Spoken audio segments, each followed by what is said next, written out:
down and becoming at least better with getting in foul trouble. But I think he still needs to take more steps in order to improve Clemson's offensive diversity. How do you feel? I agree, but I mean, I think he'll definitely step into in a bigger role because he'll be, senior, a leader. He's been there. He's been to Sweet 16. He's been with the program for now 3 years. So I agree with you that his game definitely has to improve, and that he's probably the most improved player next to Gabe Defoe, of course. But I think his leadership and being one of the guys that everybody will look at will be, a bigger attribute moving forward. I think he has all the talent. Like you said, he's cutting down his weight. That's going to continue. I mean, guys are working out year round. I mean, they're probably taking a few weeks off, and then they'll be right back at it until the first game. So these guys aren't just sitting around and doing nothing. They're working on their games, and that's what, at my time at Clemson, that's what we did. Individual workouts, team workouts, just constantly, and in the weight room. So I know that's what they'll be doing and a little bit more, so I'm looking forward to it. Jordan, we can't thank you enough all season long being with us here on Sports Talk. Look forward to doing it again next season. Absolutely. Thank you so much, Jordan Roper, former Clemson guard, and hopefully between Jordan and Aaron Lucas, former Gamecock, will be able to carry one, if not both, with us into late March and maybe even into April. Aaron's hoping that his time on the show doesn't end in the first weekend in March. Absolutely. Okay, we'll be right back. Talk some Gamecock football.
Sports Talk is the sports talk show of Main Street, South Carolina. From the coast to the mountains, we cover it all.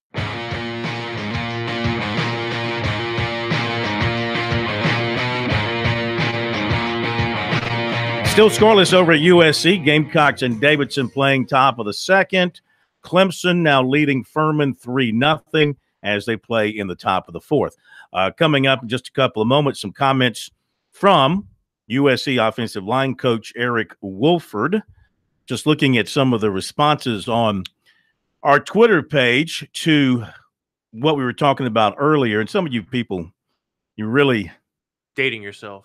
Well, I mean, you don't really understand or have a clue about what we do, what our approach is. And you want us to, every time we do something towards one team, it's why didn't you do it towards the other team? Listen, we have repeatedly over the years accosted. Has nothing to do with the team, though. Since the has nothing to do with the team. Since the rise of fan media sites and CUTigers.com. Who said that? And the invasion of the press boxes. We've repeatedly pointed out, both at Clemson and USC, our issues with the behavior of some of those people, and the issues have been addressed by people in charge of those press boxes too. Okay, and I'm not putting us above anybody else, but there's a decorum and there is a way of doing your business if you are going to be on the journalistic media side, in a way to carry yourself, in a way that you write your stories, and the way that you cover the teams that you cover. And so, you know, for those of you who tweet at us about not bringing up what a station in the upstate has, I can't see or hear everything that happens in the upstate. No, nor can I see or hear everything that comes out of the low country or even in the middle part of the state. But when we see something, we say something. Exactly. And I would like to kind of finish my sentence before you finish it for me. It's okay. So anyway, get off that case because you're not winning any arguments there. The bottom line is here, and you can argue with me or Will or Pro till the end of time, and that is, as a objective media outlet, when you tweet things or write things or report things or say things that cross the line into fandom, it's wrong. And here we're going to point it out. And if we were to do the same thing, I would expect people to point it out to us and jump on our case as well. And we would accept it, you know, in the way that it was given to us. So, you know, when we see a television station tweet out something towards a player or towards in particular towards a player that I think crosses the line, or one of us thinks crosses the line, we're going to bring it up and we're going to talk about it. And this is, and again, not to belabor this point, but I want to close the book by saying this. The reason we bring it up and the reason that we harp so much on it is because it makes us all look bad, because so many people try to paint the media, I'm using air quotes, all in one barrel. And regardless of whether that's fair or not, when one of us sins or whatever in our mind, we want that to be suppressed. And I think that's all that we're trying to say. Yeah. And so, listen,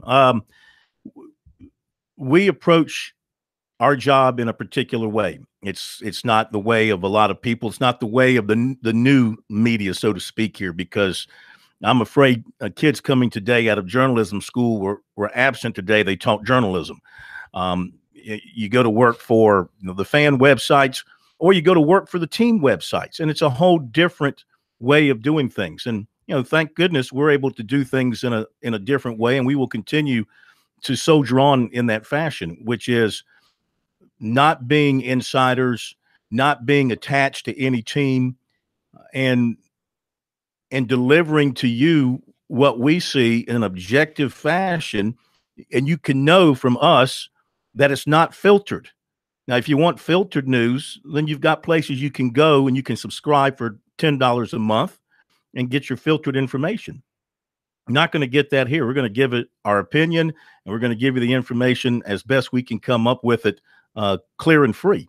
And I think that's what people should want. I mean, if you don't want your news that way, then you're in the wrong country. They want sunshine and rainbows and tell me that it's raining when it's not. You could have it both ways. Absolutely. I mean, you being a fan of the Yankees, sometimes want to hear the gospel truth. And then if you don't, you go to Yes Radio to hear John Sterling. The Fan. Ma and Pa Pinstripe. I go to the Fan. All right, today, Eric Wolford. It was his day to come before the media from USC after the latest Gamecock spring practice, talking about his offensive line, in particular, the move of Donnell Stanley to the center spot and how that's coming along. Donnell's done well. You know, I think the first probably 5 practices, I think there's always a transition, getting used to snapping a football. But he's done well. You know, Donnell, obviously, last year was one of our best players up front. And, you know, the guy works hard. At the end of the day, it's important to him. And I'm glad he's on our team. He's got a bright future for his career. He's got to be able to play guard and center if he has aspirations of wanting to play National Football League. As you were looking at your candidates after Allen was gone, what about Donnell said he's a guy who can make that move? He's the guy that I want to give a shot. Well, I think I owe it to all of my players that play inside, whether it's Zach, Sedarius Hutchinson, Donnell. I owe it to all those guys to make sure that they can snap the football. Someday when they're trying to make a professional football team, they're going to be asked to play multiple positions. And, you know, the first time they try to do that, I don't want their experience to be, you know, here I am trying to make the team at the highest level, and I've never snapped a football in a game or played it in practice. You know, we go out and play on Monday Night Football in my first game against the Vikings. We only got 7 linemen dressed. Right. So you got to be able to show that you're versatile, and that's something that I feel like that's my responsibility as a coach while they're here in college, to make sure they have a comfort zone. So next year we'll have Zach being able to play center, Donnell, Sedarius Hutchinson. Talked with Coach Muschamp the other day about it, about having multiple guys, Eric Douglas, Chandler Farrell, Hank Manos. You got to have a lot of guys who can play center so we can, you know, have the success here that we want to have. Going into next year, is it just as simple as dominating consistency, or is there any other? I think anytime you play on line of scrimmage, you know, it's a battle up front, and it all starts up front, whether it's on offensive line or defensive line. And I think we've continued to improve our line of scrimmage here. I've only been here 1 year, but I've seen significant improvement. That's a compliment to Coach Muschamp, Coach Thompson, Coach Mike Peterson, Delman, strength coaches. You know, so it's a work in progress. We're trending in that direction. You know, our arrow's up. This is a positive environment, and positive things are going on. You guys see it taking place right in front of your face. But I'm not going to put a prediction on when we're going to be dominant on the line of scrimmage specifically. But that's our initiative and our goal. Malik Young go right back to offensive tackle. He'll go back to tackle, and I want to obviously when he gets back in the fall, I'd like to do a little bit with him at guard. So he's got versatility too for his career. In fairness to him, you know, he doesn't really have the length that sometimes you look for at the tackle position, but he does have quick feet. Just give him an opportunity to be versatile and maybe be that first guy in the game at any spot, kind of like the way that Camper was at left guard, and right tackle last year. What do you expect from Zach Bailey in the fall? I mean, Zach's obviously stepped in and got back in there at guard. I think he feels more comfortable there. I think it's more of a natural position for him. Zach's a guy that has a lot of reps, you know, and he's a good football player. I want him to become more consistent. I want him to lead by example. You know, he's never going to be a verbal guy necessarily. Occasionally he will grab guys and be verbal, but I want him to really be a dominant force with, you know, our interior right now with Zach, Donnell, and Sedarius Hutchinson. I feel like we can have a really good group of physical guys that have power in their body that can establish the line of scrimmage up front. All right, Eric Wolford, USC offensive line coach, and he's got he thinks more players to work with this year. I think he likes some of the moves they've made on the offensive line here in the spring, and he likes what he's got coming in the freshman class. For example, he thinks Jesus Gibbs can come in and play some right away. He was a guy that they originally recruited as a defensive lineman. Mm-hmm.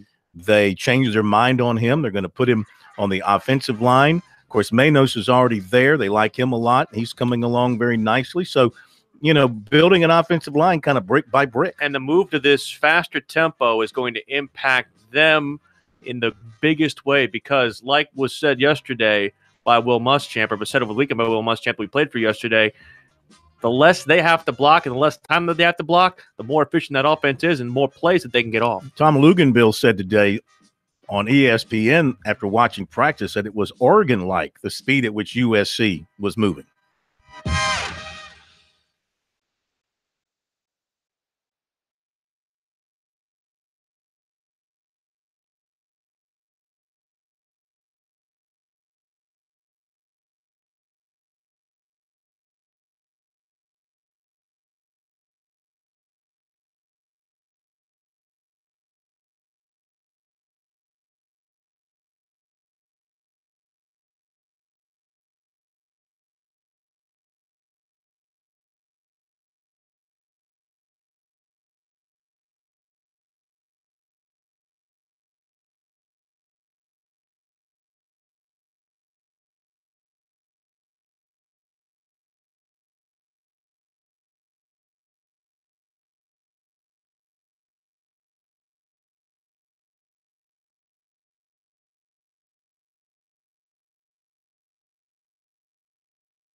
Now back to Sports Talk, South Carolina's most listened to sports talk show for more than 30 years.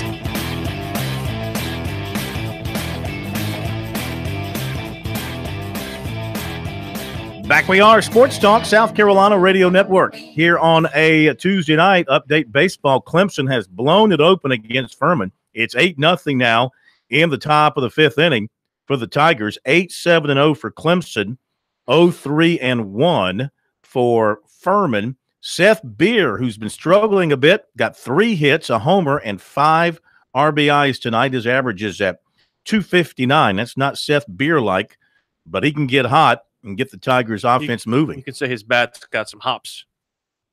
Yeah. You could. I would never. Well, you would think that probably because weak-minded people would. Yeah. Really? Is that it? But Is that it? well, yeah, you can have some barley in it too. Yes. But the thing about it is he's not at the point yet, Phil, where he has to decide that he's going to get one good pitch per bat and be able to lean on that thing when he gets it. Just make sure he's not barley holding his weight. Davidson in South Carolina, USC just scores to go on top of Davidson 1-0 Off an error in the bottom of the second.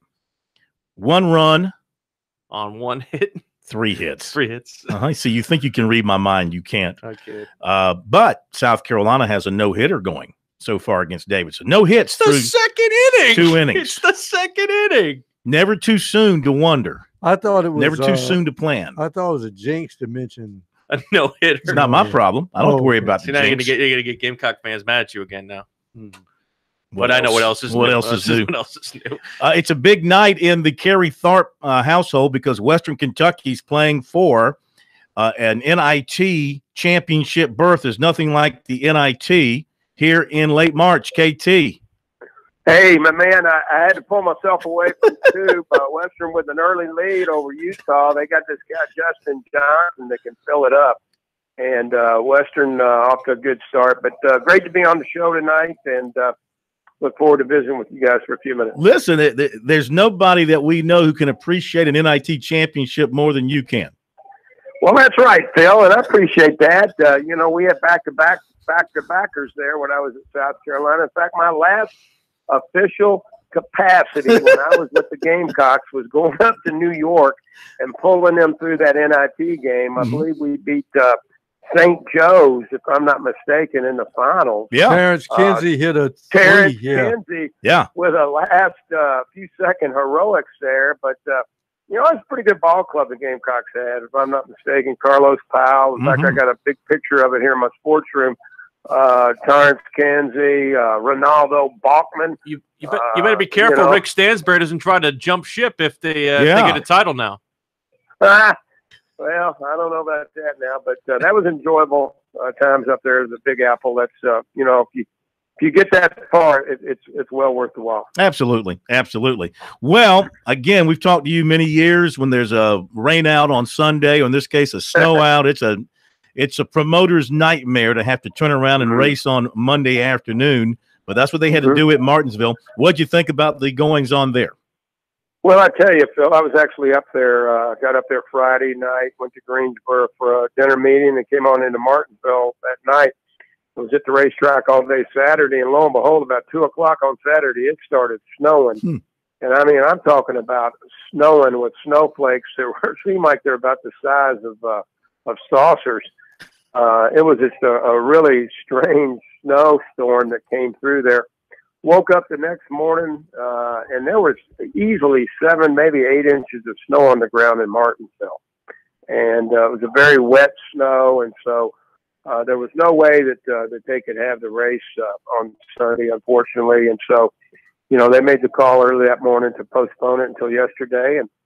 And the weather cleared out, and they had pretty good weather there yesterday. And just hate it, like you mentioned, you hate it for the promoters and the folks up there that work so hard to put on the event.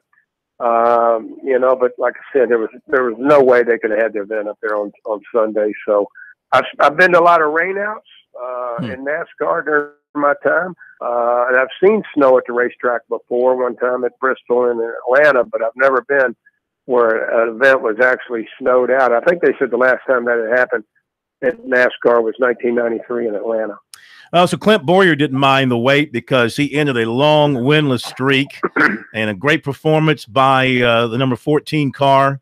And that Haas team, Stuart Haas, I mean, they're a power team, and they are certainly, maybe they don't have the money of Hendricks or, some of the others, but I mean, they are as successful as any of the other teams going right now. Well, that's true, Phil. When you look at it, they won 4 of the first 6 races, and certainly Kevin Harvick's won 3 of those. But they've been very, very strong, and Clint Boyer couldn't happen to a more deserving guy. He's a real character. NASCAR needs him to be successful and to be relevant again. I think it's the first time he's won since in over 190 races. That's dating back about 5.5 years. Wow. So He was very, very excited. In fact, I think he started his burnout before even the race was almost not even over.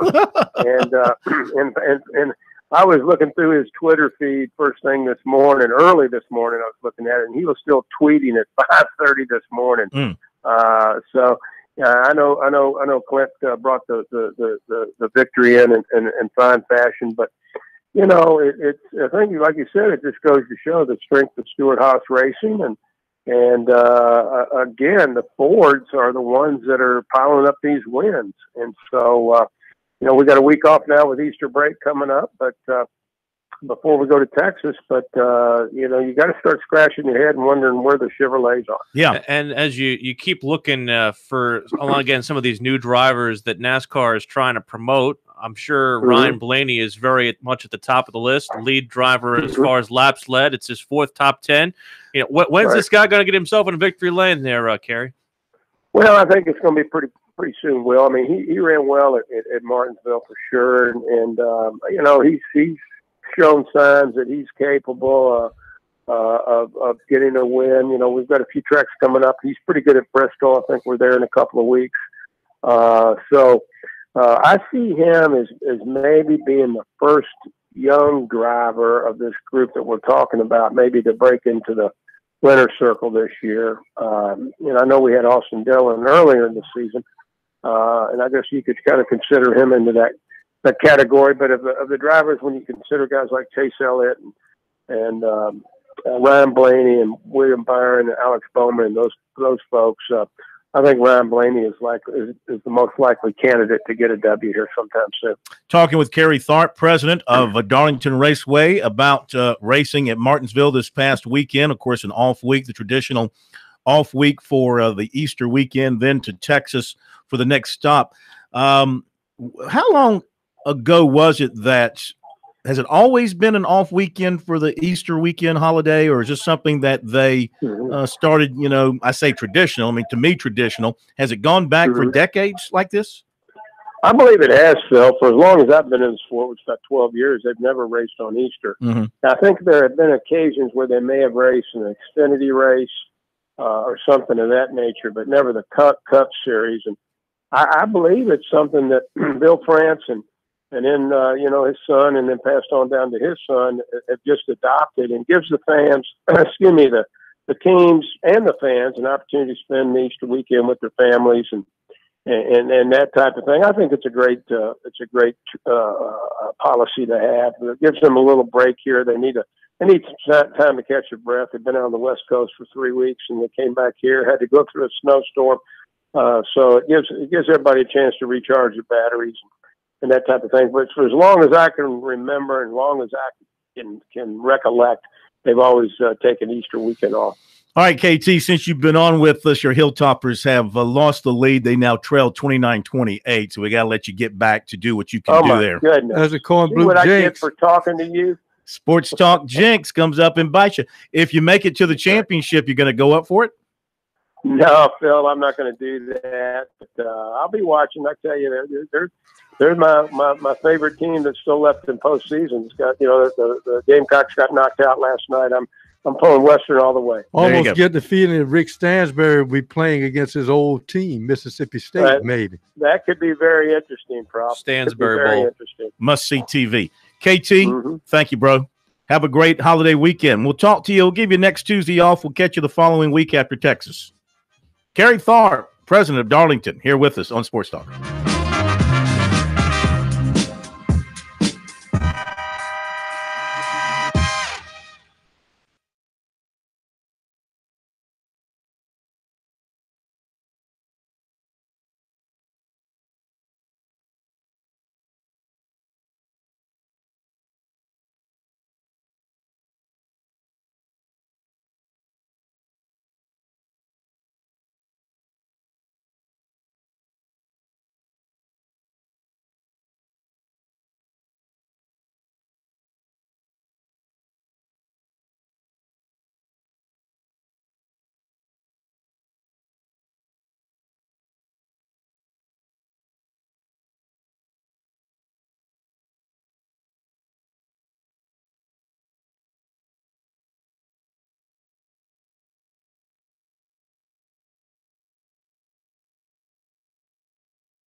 Did you know 2.5 million children and adults suffer traumatic brain injuries every year?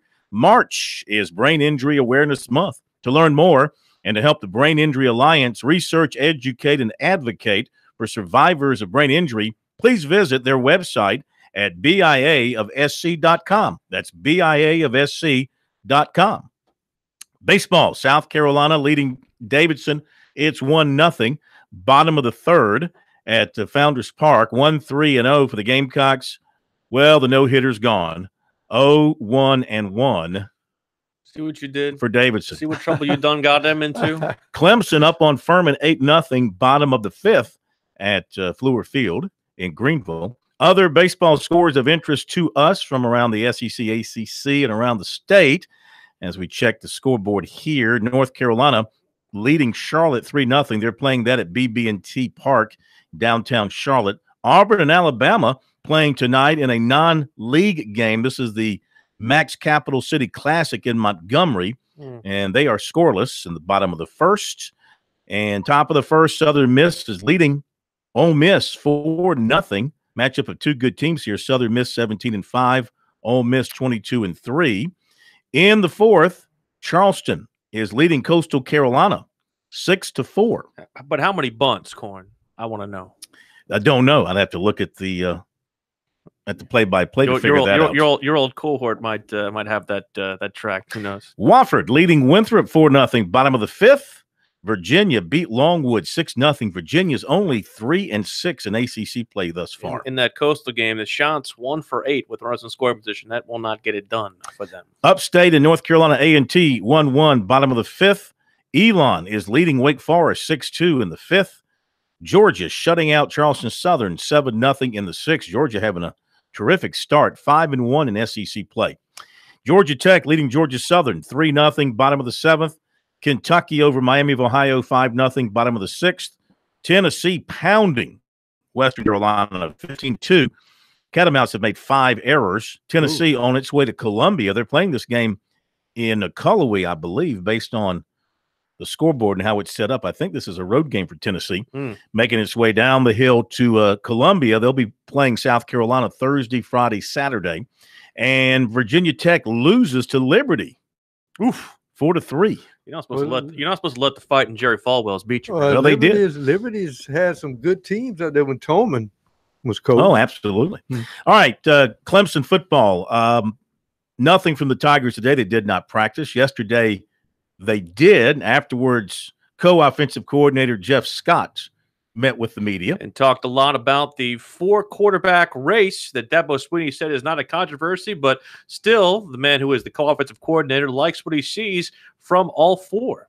About what you would expect. I would say there's more good than bad. I would say we're probably somewhere in that 75% range as far as making the right decisions. And again, the defense, we're seeing about 3 games worth of defense in 1 scrimmage. And you're not really preparing for that. You're just putting in your install and worried about yourself. So these guys are getting a lot of stuff thrown at them. I wish I could tell you this one guy's taking off, but it's really not. I mean, these guys, I continuously catch myself because I'm watching my guys as the play's going on and see a great throw and great decision and go back and say, who threw it?